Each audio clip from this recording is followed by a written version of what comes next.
कि धंधा करने वालियों को पर्दे की जरूरत होती है। जिस धर्म में नारी का सम्मान नहीं मानना हमको वो धर्म।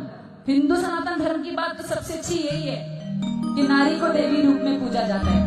अब मैं तुम्हें रियलिटी दिखाता हूँ। रोना नहीं कि हमारे धर्म शास्त्र खोल दिए। महाभारत बुक 13 चैप्टर 40, स्त्री से बड़ा कोई पापी नहीं। स्त्री आग है, सांप है, जहर है, धोखा है। गंदे से गंदा जो कंपैरिजन हो सकता था औरत का वो किया है। यही नहीं, आगे देखो। भगवत गीता अध्याय 9 श्लोक 32 में श्री कृष्ण अर्जुन से कहते हैं, जो लोग मुझ में शरण लेते हैं, चाहे उनका जन्म पाप योनि में हुआ हो, वे भी मोक्ष पा सकते हैं। इसी के साथ बताया गया है पाप योनि में कौन कौन आता है। स्त्रियां, वैश्य और शूद्र। लोअर कास्ट को तो नीच से भी नीच समझा जाता है और औरत भी श्री कृष्ण के अनुसार पाप योनि की पैदाइश है, जैसे शूद्र और वैश्य। अभी आपने शौक नहीं होना है, एक और सुन लो। मनुस्मृति अध्याय 8 श्लोक 77, एक ऐसा मर्द जो पाक दामन हो उसकी टेस्टिमोनी यानी गवाही कबूल की जाएगी। लेकिन बहुत सारी पाक दामन औरतें उनकी टेस्टिमोनी गवाही एक्सेप्ट नहीं की जाएगी। और आगे वजह लिखी है कि औरतों की बुद्धि अस्थिर होती है। अंदाजा लगाओ, एक मर्द की गवाही तो सुनी जाएगी लेकिन बहुत सी पाक दामन औरतों की गवाही भी नहीं सुनी जाएगी। जब हिंदू राष्ट्र बन जाएगा, लॉ तो हिंदू धर्म के लागू होंगे, तब तुम सनातनी मर्दों में हिम्मत होगी जो अपनी माँ को,